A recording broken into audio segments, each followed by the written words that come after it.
Hello दोस्तों, आज मैं जो आपको टॉपिक पढ़ाऊँगा, उसमें से जो इम्पोर्टेंट जो टॉपिक है उस चैप्टर में से, वो मैंने आपको पहले ही से लिस्टेड कर लिए हैं। तो इनको मैं एक-एक करके आपको समझाता जाऊँगा। ये लिस्ट मैंने अलग से इसलिए बना ली है क्योंकि ये पूरे चैप्टर में से वो टॉपिक है, जो कि आपके अलग-अलग प्रकार के जो गवर्नमेंट एग्ज़ाम होते हैं जॉब के लिए, उनके लिए क्या है बहुत ज़्यादा इम्पोर्टेंट है।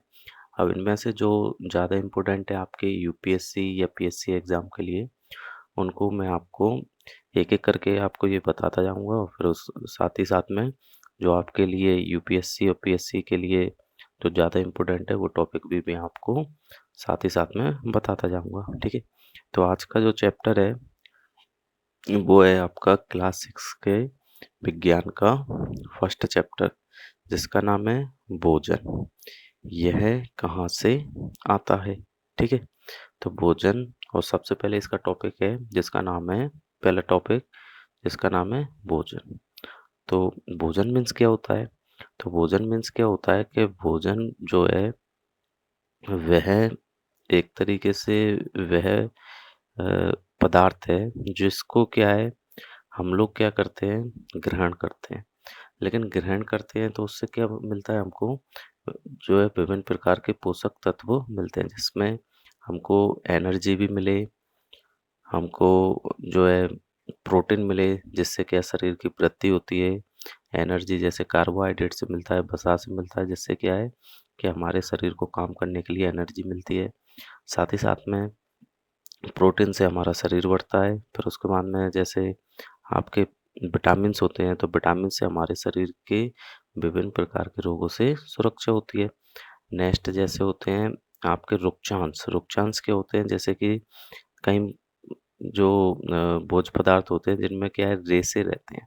तो ये क्या करते हैं ये हमारे शरीर को किसी प्रकार की कोई एनर्जी या पोषक पदार्थ तो नहीं देते, लेकिन क्या है जो हमने जो भोजन किया है उसको पचाने में सहायक होते हैं। साथ ही साथ में जल। तो ये सभी को मिला के क्या कहा जाता है आपका भोजन कहा जाता है। ठीक है? तो ये था आपका पहला टॉपिक जिसका नाम क्या था? भोजन।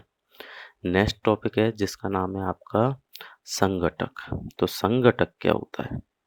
ठीक, नेक्स्ट टॉपिक क्या है आपका? संगठक। तो संगठक क्या होता है कि जो भी भोजन होता है तो भोजन जो है विभिन्न एक कोई भी भोजन ले लीजिए आप उदाहरण के लिए, तो वो विभिन्न प्रकार की सामग्री के द्वारा मिलकर बनता है। जैसे कि आप यहाँ पर इस सारणी में देख सकते हैं कि जैसे क्या बना रहे हैं रोटी या चपाती। तो इसके लिए हमें क्या-क्या चाहिए? आटा भी चाहिए, जल भी चाहिए। तो ये दोनों ही क्या कहलाएँगे? संघटक कहलाएँगे रोटी बनाने के लिए।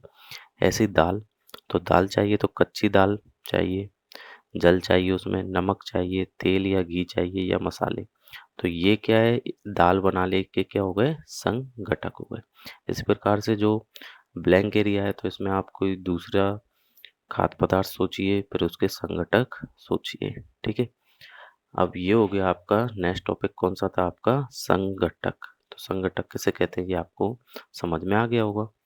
अब इसके बाद में जो है नेक्स्ट टॉपिक, तो वो टॉपिक क्या है आपका कि जो संगठक है खाद्य सामग्री है वो हमें मिलती कहाँ से है। ठीक है? तो अगर तो नेक्स्ट टॉपिक क्या है आपका खाद्य सामग्री एवं उनके स्रोत। तो खाद्य सामग्री तो वही हो गया आपका भोजन। अब स्रोत मतलब कि ये हमको मिलते कैसे हैं? तो जो खाद्य सामग्री होती है वो हमें क्या है अलग-अलग जो है आपको स्रोतों से प्राप्त होते हैं। जैसे किस प्रकार से कि आपने कोई भी एक खाद्य सामग्री बना रहे हैं। मान लीजिए क्या बना रहे हैं इडली। तो इडली बनाने के लिए आपको क्या चाहिए? चावल, उड़द की दाल, नमक, जल। तो चावल है वो कुछ कहाँ से मिलता है आपको? पादप से। उड़द की दाल कहाँ से मिलती है? तो ये आपको खुद सोच के यहाँ पर फिल करना चाहिए। अगर आप नोट्स बना रहे हैं तो अच्छी बात है, नहीं बना रहे हैं तो आप थोड़ा-सा यहीं पर दिमाग लगाइए, यहीं के यहीं फिल कर दीजिए। उड़द की दाल कहाँ से मिलती है आपको? पौधों से। नमक कहाँ से मिलता है आपको? समुद्री जल से या फिर जलीय जंतुओं से, ठीक है? और जल आपको जो पृथ्वी पर अलग-अलग प्रकार के स्रोतों से मिलता है, ठीक है? तो ये जो है ये इनको बोला जाता है स्रोत कि ये किस जगह से प्राप्त हो रहे हैं। तो ये आपके क्या होते हैं? स्रोत। ठीक। अब इसके बाद में जो नेक्स्ट टॉपिक है उसका नाम है आपका खाने योग्य भाग। तो जैसे कोई भी जो स्रोत है आपका, तो उसमें से स्रोत में से आपको जो भी चीज़ अ, मान लीजिए वो स्रोत किस प्रकार से हो सकता है, या तो पादप हो सकते हैं या फिर क्या हो सकते हैं, मांसाहारी सॉरी जानवर हो सकते हैं। तो इन स्रोतों में से आपके खाने के लायक जो चीज़ है, तो वो क्या कहलाती है? आपकी खाने योग्य भाग। जैसे पादप है, तो आप क्या करते हैं, जैसे मान लीजिए पोटैटो खाते हैं, आलू। तो आलू में से आप क्या खाते हैं? उस पादप का केवल आलू वाले ही भाग खाते हैं। ऐसा तो नहीं है कि आप उसकी पत्ती भी खाते हो। तो यही जो है ना, किसी भी पादप में से जो खाने योग्य भाग है, बस उसी को क्या बोलते हैं? खाने योग्य भाग। ठीक है? जैसे कि यहाँ पर देखेंगे, एक और टेबल दी है, तो इसमें क्या दिया है? बैंगन का भरता। अब बैंगन का भरता किससे मिलता है आपको? बैंगन से। और जो बैंगन का भरता बैंगन से मिलता है, तो वो पादप में से आपको कहाँ से मिलता है? आपको फल से। ठीक है? बैंगन क्या होता है? उस पादप का क्या होता है? फल होता है। नेक्स्ट दिया है मिर्च मसाले मिल रहे हैं, तो वो भी क्या होते हैं? फल होते हैं। तेल मूंगफली वगैरह लगे बनाने में लगेगा भरते को, तो वो क्या होते हैं? वो कहाँ से मिलते हैं आपको? बीज वाले पार्ट से। है तो पादप से, ये स्रोत क्या है? सारे पादप स्रोत हैं, लेकिन पादप के किस भाग से मिल रहे हैं? फल से, बीज से। ठीक है? तो इस प्रकार से ये कौन सा टॉपिक था आपका? खाने योग्य भाग। नेक्स्ट टॉपिक है आपका जिसका नाम है अंकुरित बीज या अंकुरित केवल। तो अंकुरित क्या होता है? तो ये है आपका अंकुरित बीज।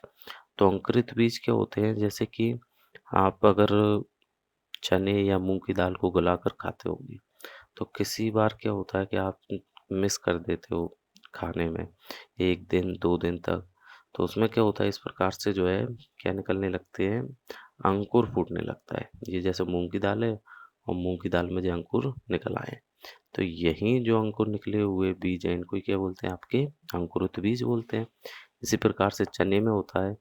तो जैसे चना नॉर्मल ये है, पानी में आपने उसको गलाया और फिर कुछ समय आप मिस कर देते हो खाने से, तो वो इस प्रकार से आपके अंकुर निकल आते हैं। या फिर ये भी हो सकता है, अगर इस प्रकार से अंकुर नहीं निकल रहे, तो आप क्या करेंगे? पहले चने को क्या करोगे? 1 दिन के लिए पानी में भिगो कर रखोगे। फिर उसमें से पूरा पानी निकाल दोगे, फिर उसे एक गीले कपड़े में लपेट कर रखोगे 1 दिन के लिए। उस कपड़े को बार-बार बस थोड़ा-सा गीला करते रहोगे, अगले दिन आप देखोगे तो अंकुर उसमें निकल आएँगे। ठीक?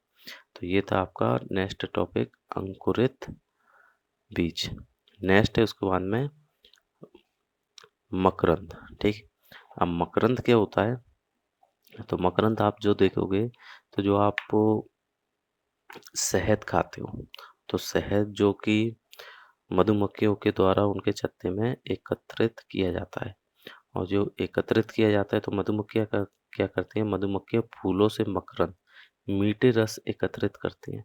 तो शहद को तो मकरंद नहीं कहेंगे, लेकिन जो फूलों से जो रस लिया जाता है, उसको ही क्या बोला जाता है? मकरंद कहा जाता है। फूलों का जो रस मधुमक्खियाँ लेती हैं, उसको क्या कहा जाता है? आपका मकरंद कहा जाता है। ठीक है?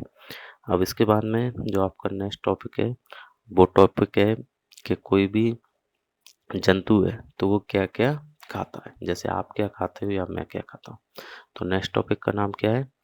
जंतु क्या खाते हैं। ठीक? अब इसमें जैसे जो जंतु को खाने के आधार पर जो है उनको अलग-अलग भागों में बाँट दिया जाता है। जैसे कई जंतु होते हैं, जैसे ये टेबल दी है, तो इसमें एक क्या दी है जंतु? सबसे पहले भैंस। तो ये जो खाते हैं, तो वो घास, खली, भूसा, अनाज, पत्ती। तो जो भी चीज़ें खाई, तो ये स्रोत कहाँ से हैं? इनका स्रोत कहाँ से मिल रहा है? आपका पादपों से। ठीक? इसी प्रकार से बिल्ली है, तो बिल्ली क्या खाती है?